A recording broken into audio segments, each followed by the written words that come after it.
Hello, welcome to Book Club with Jeffrey Sachs. Today I'm thrilled to be speaking with a world-leading historian, Michael Jabara Carley, who is one of the world's great experts on the West's relations with Russia, with the Soviet Union and with Russia. Professor Carley is recently retired from University of Montreal. He chaired the history department at some points for the university. He is a great scholar, and in the true historian's mold, he has spent his time in the archives, and not just the one archive, but archives all over the world, to get to the core of the complexities of foreign relations between the Soviet Union in particular, so 1920s to 1945, the period of the rise of Hitler, or the period, I should say, first of the rise of the Soviet Union itself after the Bolshevik Revolution, and then the creation of the Soviet Union in the 1920s, the rise of Stalin to the leadership of the Soviet Union, the rise of Hitler in the 1930s, and the peril that Hitler's rise meant for Europe and for Russia. And Professor Carley has studied the incredible difficulty of France and Britain and Poland, even under the peril of Hitler, of coordinating and cooperating with the Soviet Union. He's written a trilogy, which is absolutely extraordinary. You can see it for those of you who are not listening, but looking at the video. This is 30 years of work, of archival work. So it is a remarkable contribution to knowledge. It's a great read also, let me say at the outset, because you get to know a cast of characters that are amazing. And I want to talk about many of them, their strengths, their weaknesses, their blind spots, their heroism, their persistence. It is, of course, an incredible array of personalities.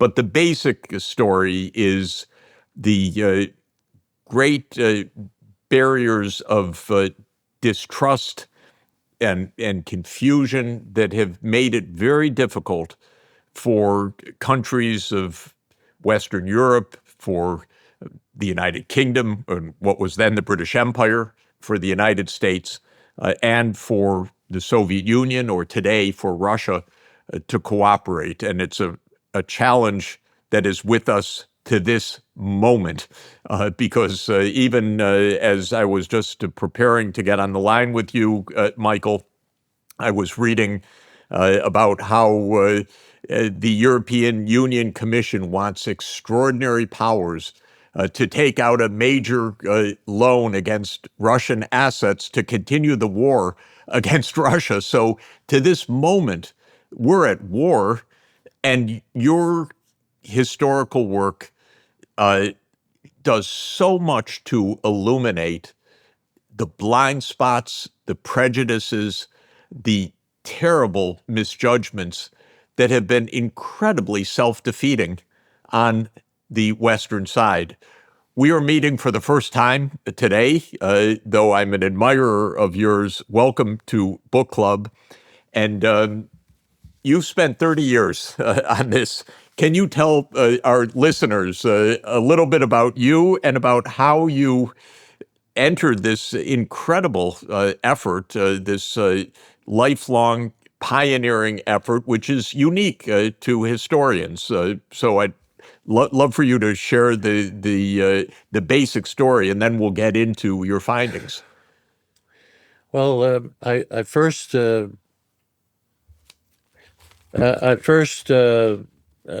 became interested in the history of Russia and the Soviet Union when I was an undergraduate student.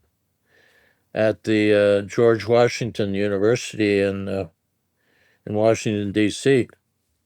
I was born in Brooklyn, New York, by the way, Yeah, of of neighbors. in Bay Ridge, in a Methodist hospital. My mother was of Lebanese and Syrian descent, and my father was of British and Dutch descent, going back, to the early the colonial period and in American history. Anyway, I got interested in Russian medieval history and Soviet history, and in Washington it was a crazy time, in the 1960s. There was a sexual revolution. There was the civil rights movement, and then it was the anti-war movement, and all those things sort of I don't know, influenced me, and I became a little bit crazy, and and I ended up in Canada in 1967. The first paper that I wrote on Soviet history was about the French. It was a fourth year paper. It was about the French intervention in the Russian Civil War, and I just picked up on that when I went to graduate school. I did a thesis on it. Spent 2.5 years in living in Paris. Became how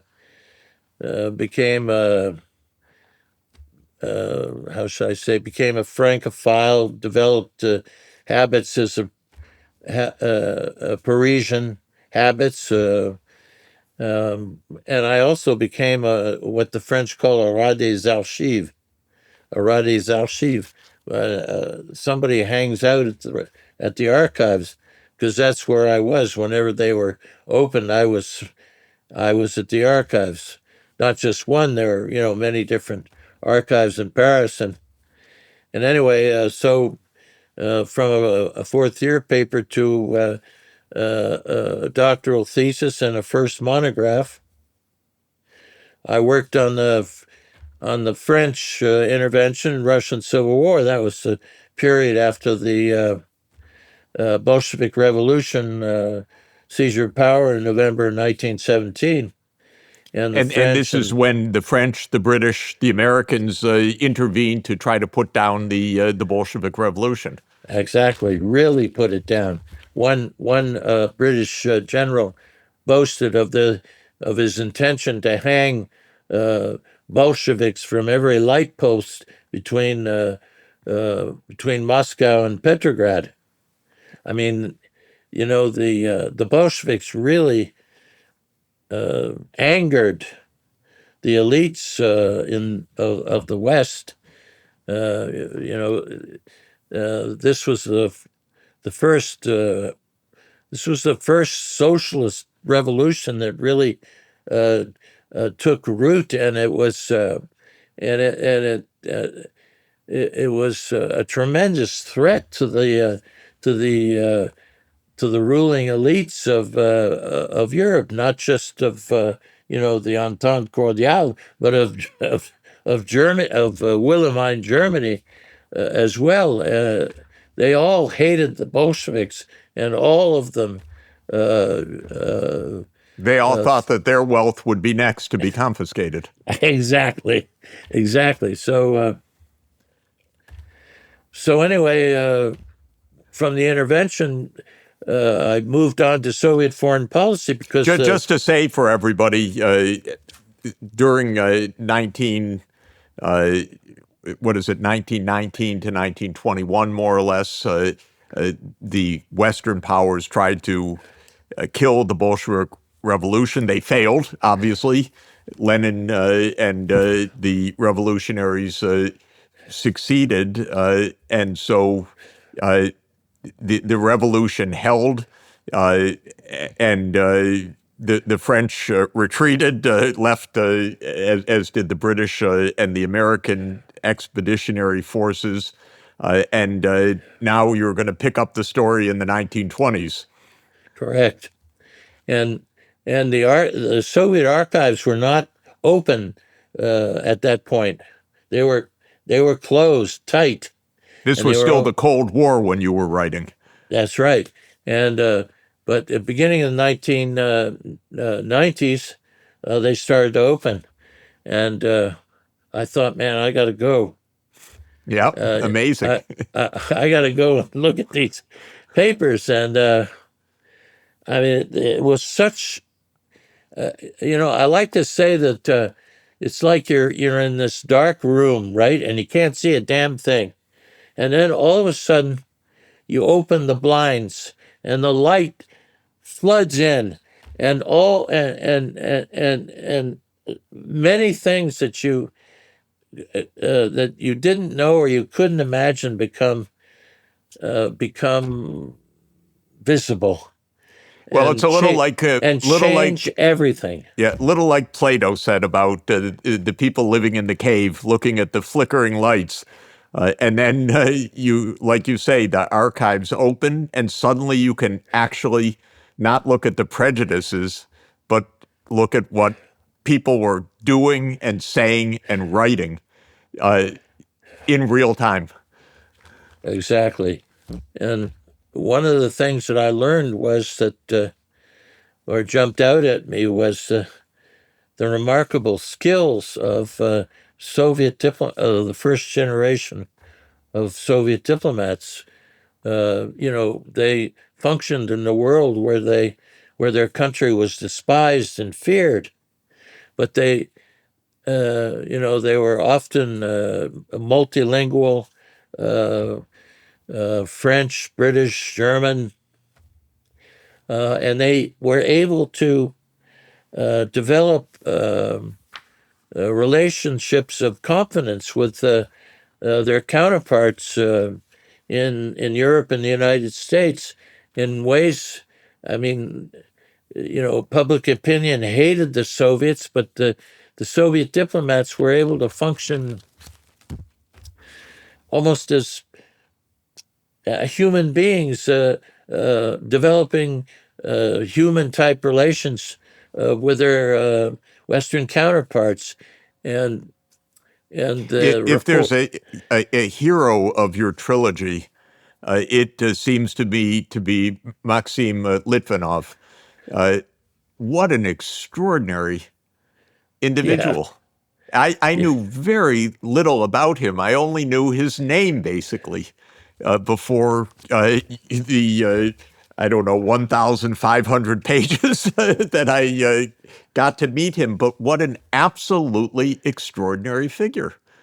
Right. Maxim Maximovich Litvinov. He was born in Tsarist Poland, and in a sort of a dysfunctional Jewish family.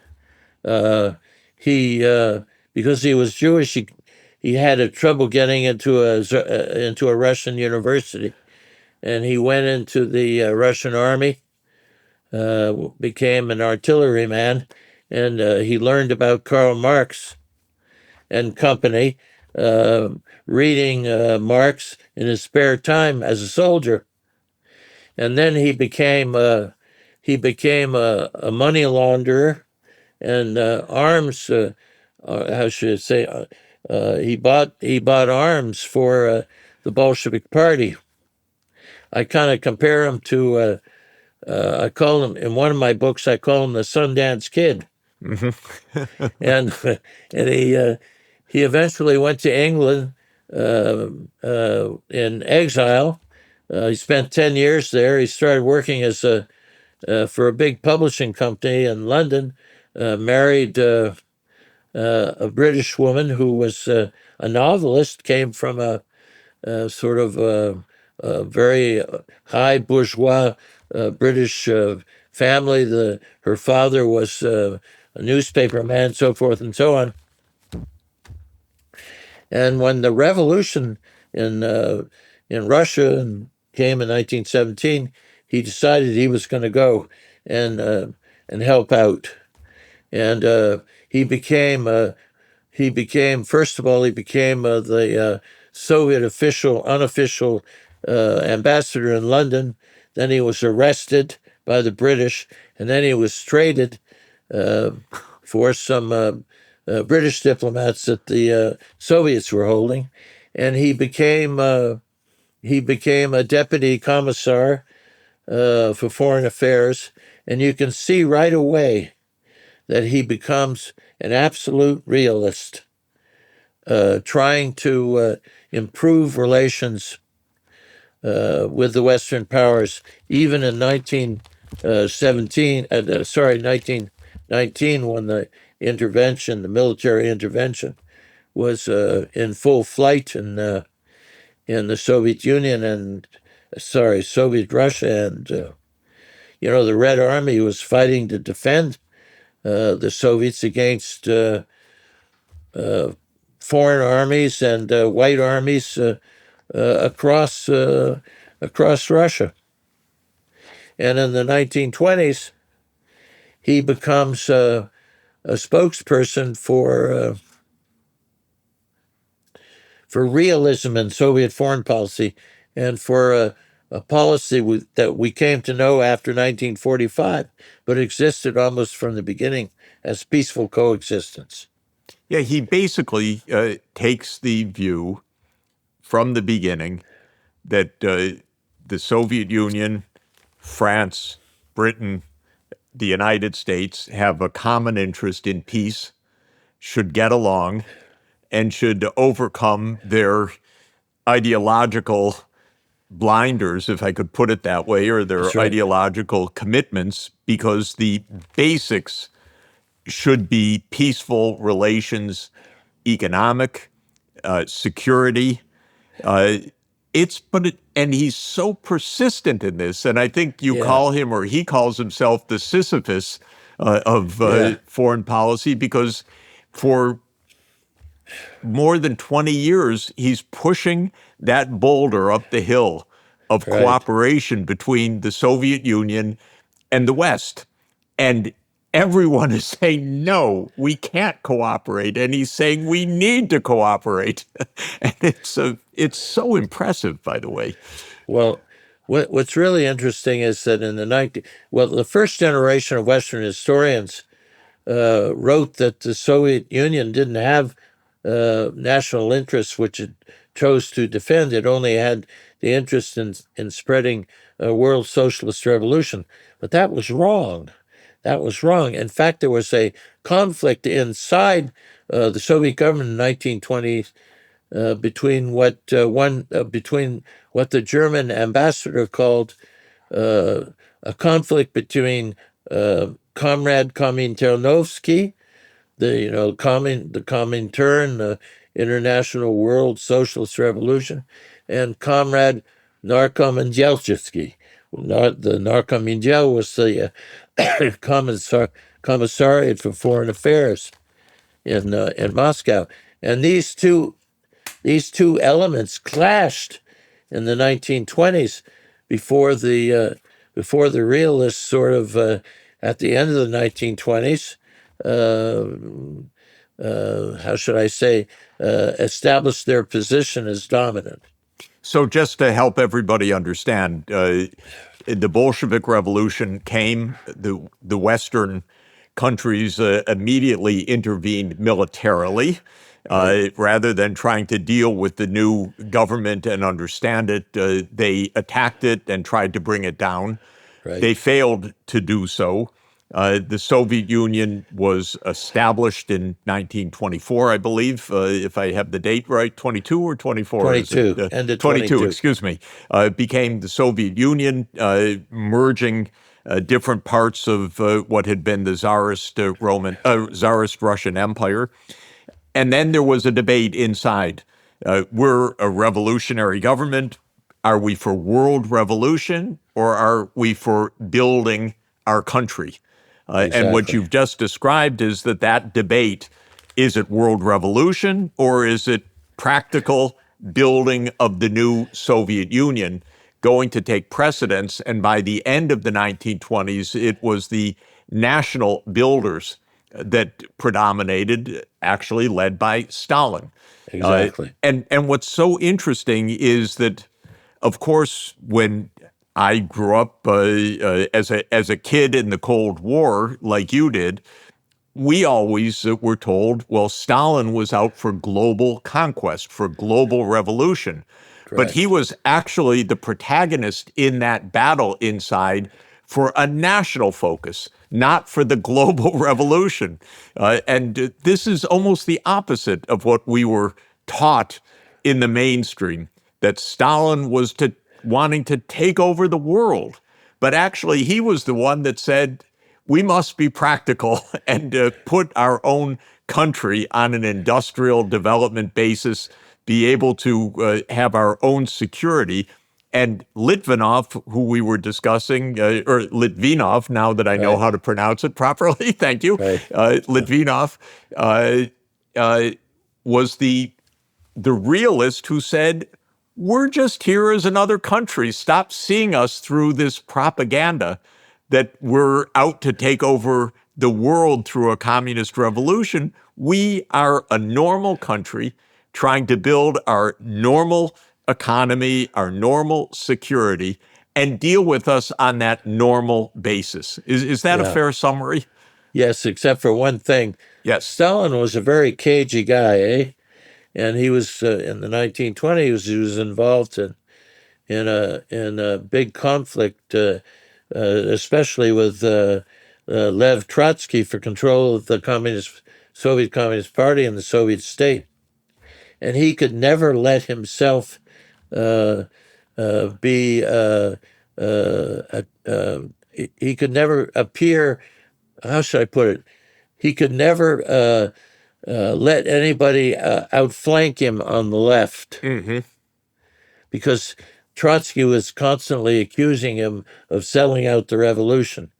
So he was always maneuvering during this conflict for control of the Soviet of the Communist Party and the Soviet government.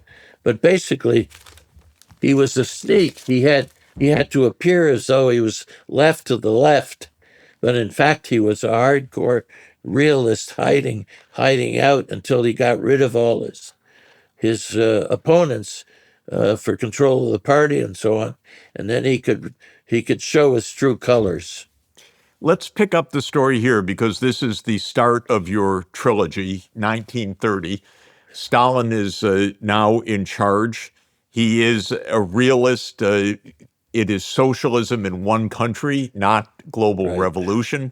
right, And 1930 is a pivotal year in world history because Adolf Hitler's Nazi Party wins a very significant vote in the fall of 1930 in Germany. This is on the way to Hitler taking power in January 1933. This is already now the world depression has hit. The Great Depression has come. This didn't start in Germany. It started on Wall Street in 1929. But by 1930, there was mass unemployment in Germany. This radicalized politics. Hitler gained a tremendous vote.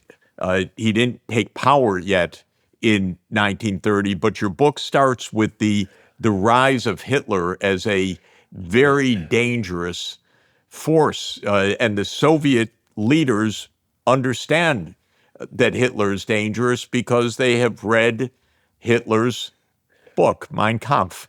exactly. Hitler did not hide his agenda. In 1925, he described absolutely vividly and accurately what he intended to do. So, Right. Michael, if you could pick up the story in 1930, Hitler now has gained not power yet, but a major position in German politics. The Soviet realists say, we have a problem here. This is a very dangerous person. And your book starts, the subtitle of volume number one of the trilogy is the search for allies against Hitler, Yeah. starting in 1930. So if you could pick up the story there, that would be great. Okay. Well, the Soviet government at first, after Hitler had this big election win, 1930, they still wanted to work with the existing government, which was called the Weimar government. They still tried to protect decent, workable relations with Germany until in 1932, inside the Soviet government, they began to see that there was a potential danger of Hitler taking power. And at the beginning of 1933, of course, Hitler takes power in Germany. He's named chancellor, perfectly legal assumption of power. And right away, uh, uh, questions begin to be raised in the Soviet Commissariat for Foreign Affairs about, holy moly, is this guy gonna, what does this mean for us? And there were a whole series of meetings between Litvinov and his colleagues with members of the German Foreign Service about what was going to be the impact of Hitler in power on Soviet-German relations, and the question of Mein Kampf came up. Litvinov said to the German ambassador, he said, "Well, you keep saying that everything's going to be okay, relations aren't going to change," and Hitler would say, Litvinov would say with a sly sort of smile, "Well, gosh, what about Mein Kampf?"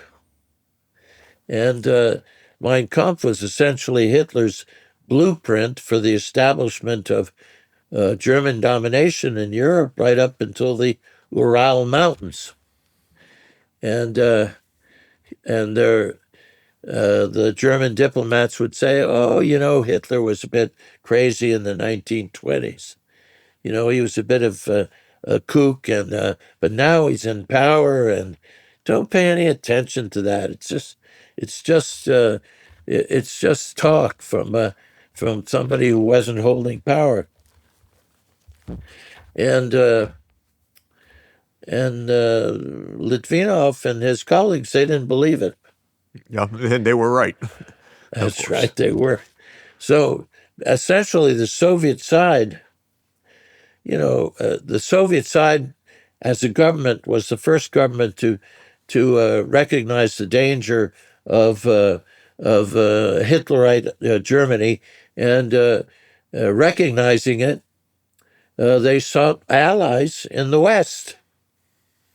They sought allies in the West, and in fact, Litvinov made a speech at the end of December 1933, saying that announcing a change in Soviet policy, i.e., in favor of collective security and mutual assistance against Nazi Germany.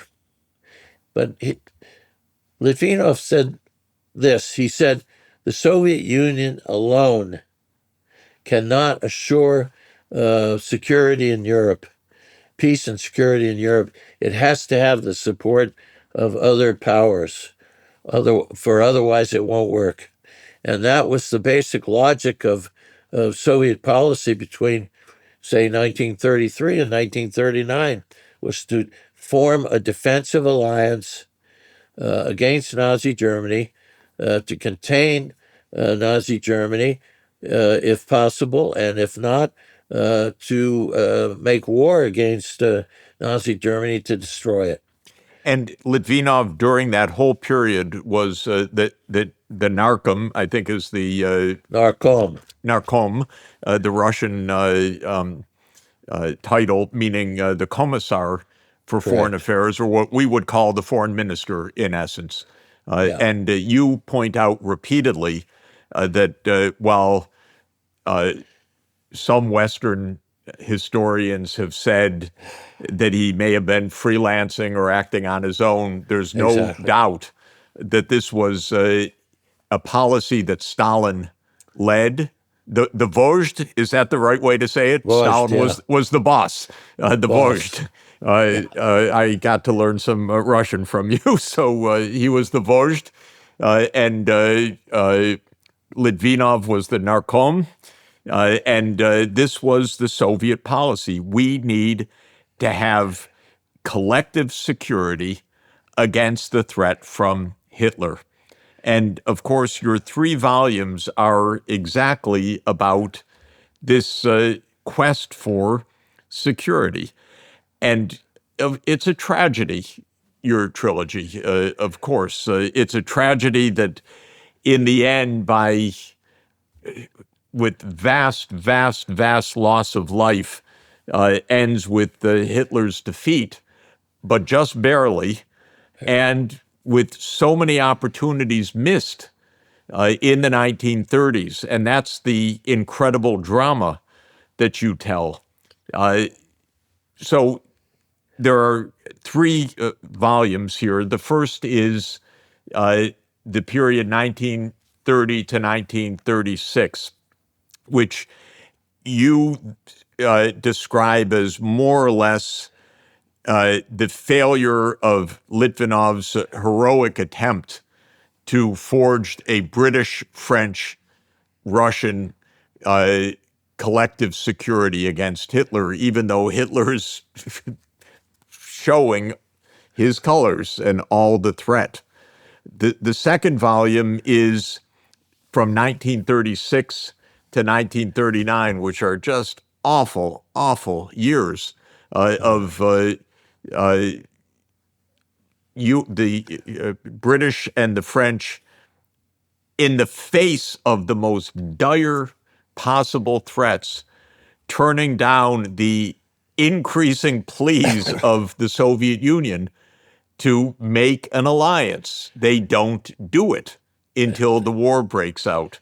Correct. So could you tell us what is going on in the minds of the French leaders and the British leaders that make it so hard, in the face of Hitler's clear and imminent threat, make it so hard to find an alliance that the Soviet leadership is basically pleading for? Yeah. Well, it's a complicated question, which requires a complicated answer. But I'll try to keep it brief. And the basic question for all the powers in the 1930s, especially after 1933, was who was enemy number one? Who was enemy number one? Nazi Germany or the Soviet Union? That was the key question for everyone. And the elites, the European elites, all of them really, they came up with the wrong answer. Yeah, extraordinary. But it's not so extraordinary when you think about it, because the ideology of fascism is the ideology that arises when capitalism is threatened, and capitalism looked like it was being threatened in By the Great Depression, for example. Exactly. Yeah. And Hitler and Mussolini had been in power in Italy since 1922. We think, well, some of us think that fascism is, even now, is a bad thing. But back then, the elites, not all of them, but some of them, the majority, they didn't see fascism as something that needed to be fought against. They preferred to get along with it. And, Hitler was, Mussolini was the kind of guy that, we can get along with him.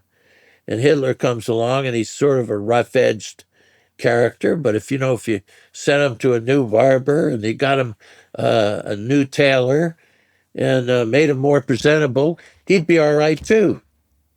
And basically, the majority of the elites in Europe during this period did not want to pursue a policy of collective security and mutual assistance against Nazi Germany. They wanted to get along And I with think it's Nazi so Germany. smart what you're saying about fascism being an ideology of saving capitalism that's under threat, because Right, it is a kind of state capitalism. The state and large enterprise right, partner, join forces. The state becomes powerful to organize the society, but it's because the economy doesn't otherwise function.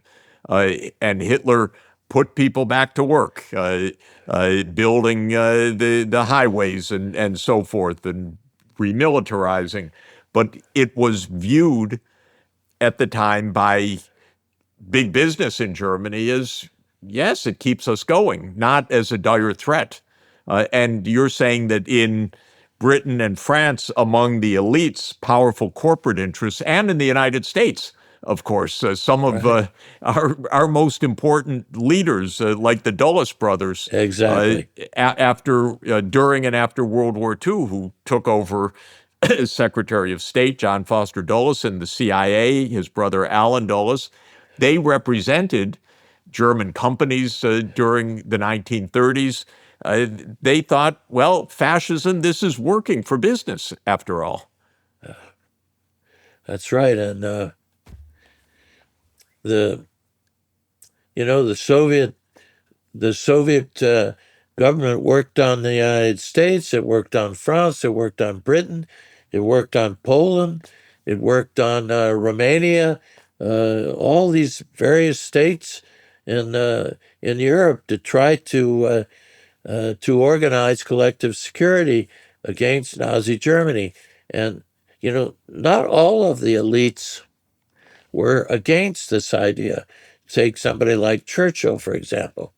Beginning in 1934, he started to see the necessity to get along with the Soviet Union because Germany, in answer to the big question, number one, Germany was the Yes. main threat, and Charles de Gaulle was another one, and he was a colonel in the French army in the 1930s, kind of an oddball, maverick, uh, but he wrote this letter to his mother in 1936 because mother was wondering, well, should France really get along uh, with uh, with the Soviet Union? And de Gaulle wrote back to her and said yes. And he went down the list of potential French allies. Italy, he said, will double cross us. Mhm. Poland, can't count on them. The British don't have an army. The only the only potential ally in Europe which will come to our side with arms in hand is the Soviet Union. Extraordinary. Is the Extra- Soviet Union. yeah. And the basic argument of people like de Gaulle and Churchill and some others was that France and Britain by themselves in a war with Germany could not defeat Germany. They would be defeated, and the only way to assure victory was with an alliance with the Soviet Union. And Your book really helped me with the meaning or a meaning of the international relations term realism, right, because to me it has changed its meaning in a way. Uh, to me, currently, realism means that we're kind of doomed for conflict, uh, which I think is too pessimistic in many contexts. But realism in the 1930s meant to see beyond the ideological simplicities. So Churchill was a realist in the sense that for him, the labels didn't count. He could see Hitler for what Hitler was. Uh, and exactly. and he could sense Okay, Stalin, he's not my favorite, and he didn't like him. He didn't like the Soviet system. But he saw realistically that Hitler was the threat. And that's a slightly different meaning of the word realism that I like very much, by the way, because it basically says don't get blinded by labels. Understand beyond the labels. And what Churchill and de Gaulle could do was to understand beyond all the labels and the rhetoric. Hitler was a militarist, expansionist who was after a war of annihilation, whereas Stalin would join together to defend against this. Stalin was a hardcore realist in the sense that what counted were the national interests of the Soviet Union. Yep. Period. Period. And the security of the Soviet Union, how to protect it, who would be our allies and who would be our enemies. And you prepare against your enemies and you try to make alliances with potential friends, or not friends really, but allies. And that was Soviet policy for 6 years, from 1933 to 1939. And all the offers made by the Soviet Union to the United States, to France, to Britain, etc., they were refused. They were refused. Yes. And you also make clear, of course, one of the most famous pivotal moments of history of the 20th century is Chamberlain's agreement at Munich in 1938 to Hitler's demands to return part of Czechoslovakia to Germany, the Sudetenland. And when that is debated, typically, it's debated on the grounds that, well, either either Chamberlain was just a reckless appeaser, or he was reflecting the fact that Britain wasn't ready for a fight. But what you are emphasizing is there was a third choice, and the third choice was a collective security arrangement with the Soviet Union. And Chamberlain was completely unwilling to see that as a choice. That's right. But he wasn't the only one. The majority of the ruling elite in Britain was opposed to it as well. There's a really interesting paper in the Foreign Office papers at the archives in Kew in outside of London.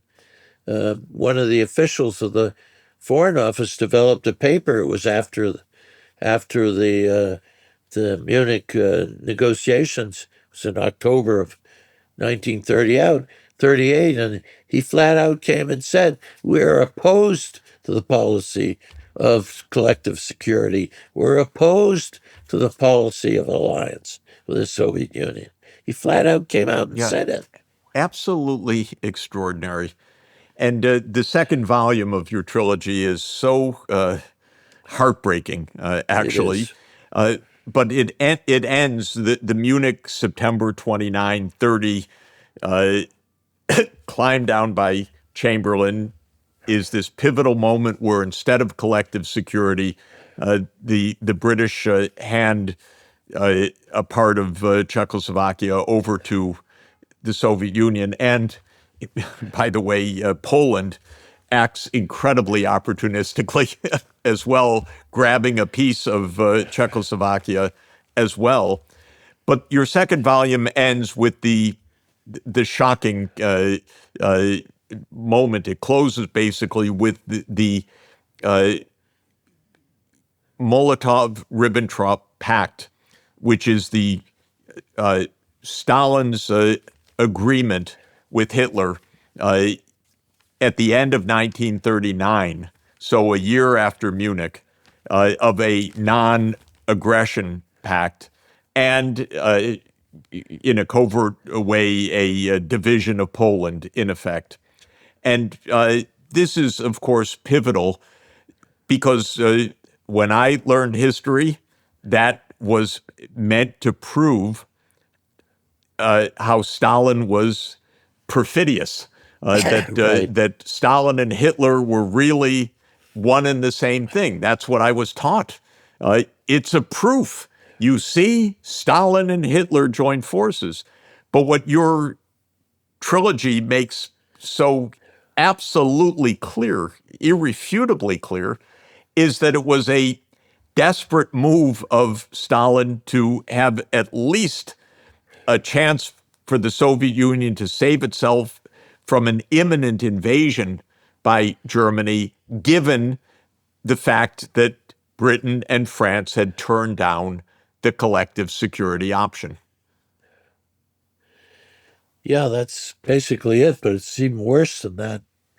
It was Stalin, after 6 years of efforts to achieve collective security and mutual assistance with the Western powers, and especially with Britain and France, uh, after failure after failure, after acts of duplicity and dishonesty uh, on the part of the French and the British toward the Soviet Union, and a desperate situation in the summer of 1939 when it was obvious that war was inevitable, could come at any moment, and there was a last gasp effort to negotiate a war-fighting alliance between the Soviet Union and Britain and France. The French and British sent delegations to Moscow to negotiate, and they didn't. They didn't come with plenipotentiary powers to conclude an agreement. And In other words, they were just delaying again, just going through the motions, even as war was imminent.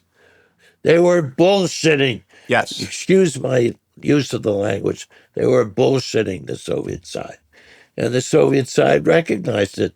And they said, okay, we can't count on you guys. You're going to leave us.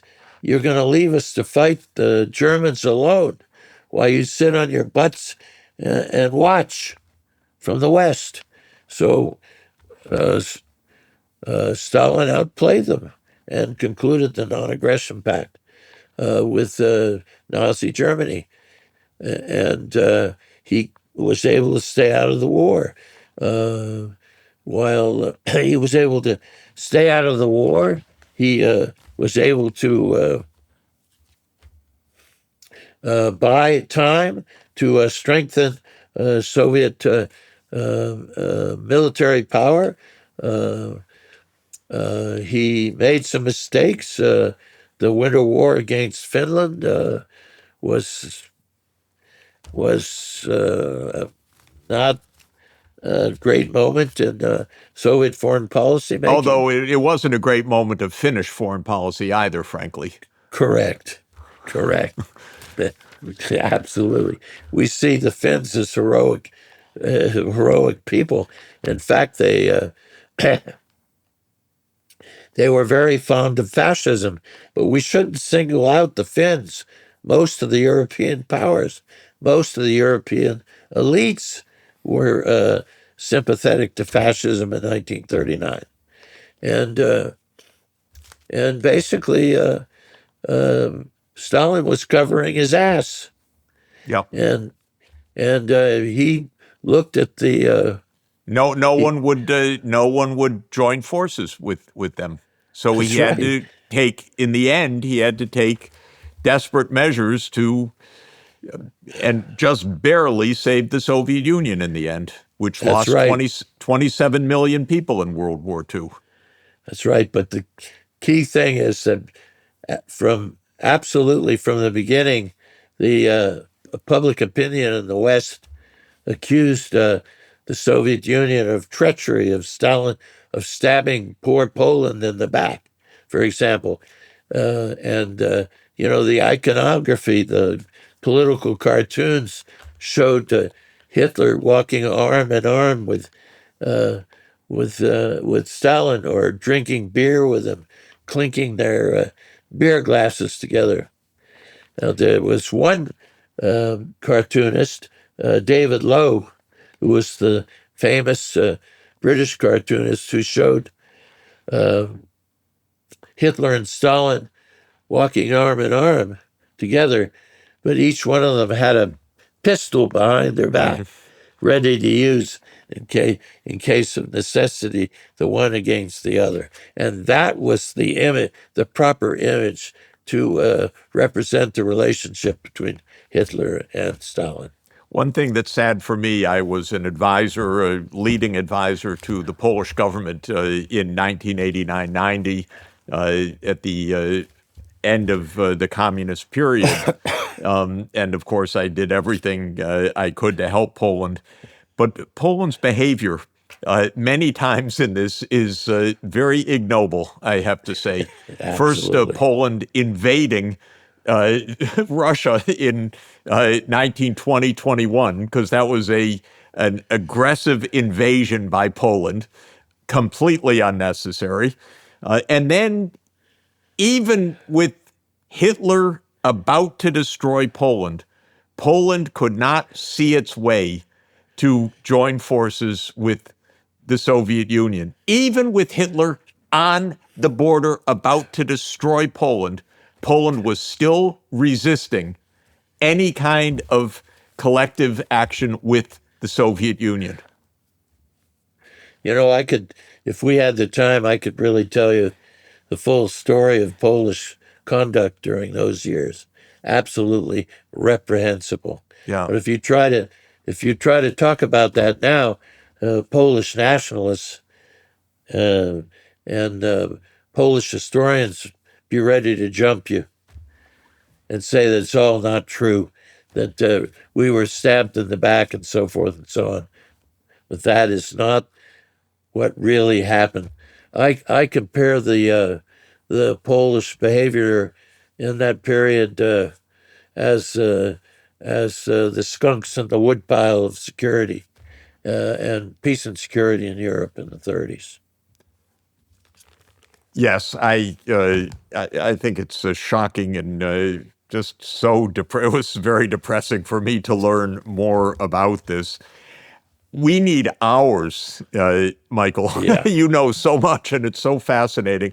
But let me try to bring us to the present, just to say collective security failed when it could have stopped Hitler. Instead, there was no collective security. Hitler controlled most of Europe by 1941.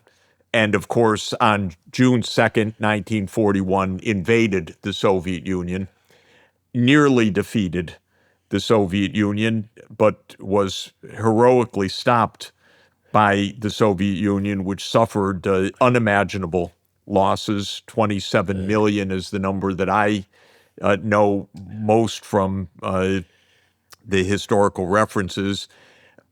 And at that point, yes, then Churchill, of course, because he always believed in it, though even then with some hesitations and limits, said, yes, we become allies.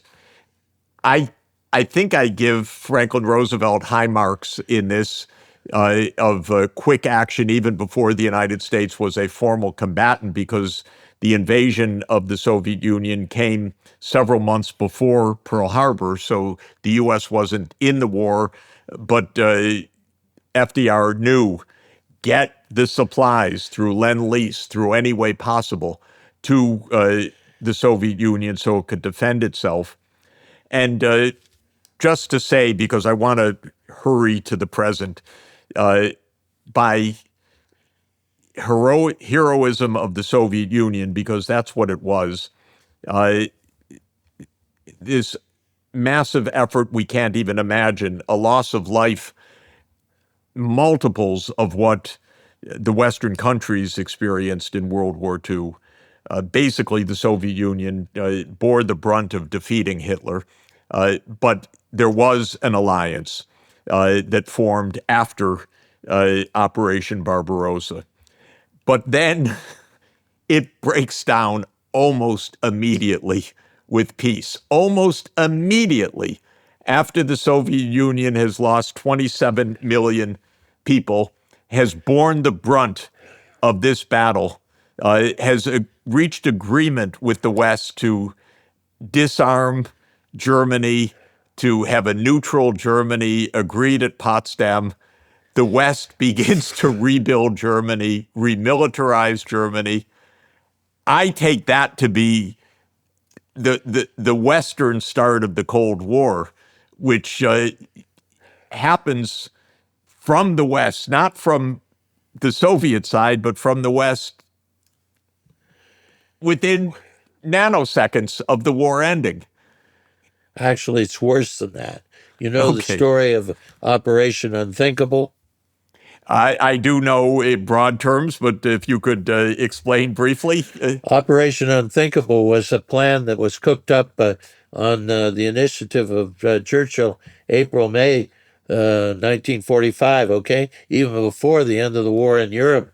And it was a plan, a contingency plan for British and American forces and German forces, former Wehrmacht forces to attack the Soviet Union and push them back towards the east. The launch date was supposed to be, if I remember right, 1st of July. Yes, It was- in other words, the fighting hadn't even completely stopped in Europe, That's and right. Britain was exploring a war against the Soviet Union, Terrible. the lead ally that had defeated Hitler's army in the East. Exactly. We have Absolutely. so much to talk about, and unfortunately, we have run out of time. But Michael, why is it? I don't know if it's possible to say, but even today, I've experienced the Soviet Union and Russia firsthand as an economic advisor 30 years ago when I was advising President Gorbachev's economic team and President Yeltsin's economic team. I know absolutely 100% they wanted peace and they wanted normal relations. If we talk about realism, it was like Litvinov over again, but even more, because they said, okay, we stop even the revolution. There's nothing about communism left over. And yet we couldn't accept peace to this moment.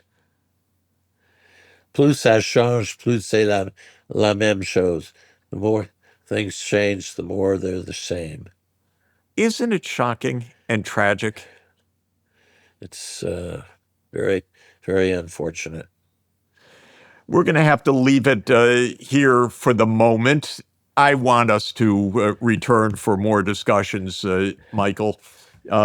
We've been speaking with Michael Jabara Carley, a great historian, professor of history at University of Montreal until his recent retirement. We've been talking about this remarkable trilogy, the trilogy that explains the failure of Western countries to understand the possibility of collective security with the Soviet Union when it mattered most for history in the 1930s to stop Hitler's threat. It never came about at the time that it should have. The results were disastrous, though by the skin of the teeth, by 27 million dead in the Soviet Union, Hitler was defeated in the end. But even until today, this basic lack of collective security and cooperation, where the West continues a kind of Russophobia, is with us till this moment. Michael Jabara Carley's work helps us to understand it, that this is something that has been in play for more than a century. In fact, one could even say almost 2 centuries at least. But it's so stunning, Michael, to read your remarkable scholarship, and we're grateful to you for your contribution in 30 years of labor to uncover all of these facts and rewrite with accuracy the history of this period. Thank you, Jeff. Thanks a lot. It's really, really wonderful. And thank you for being with us. You've been listening to Book Club with Jeffrey Sachs, and our guest has been the historian Michael Jabara Carley. Please join for the upcoming podcasts very soon. Thank you very much. Thank you.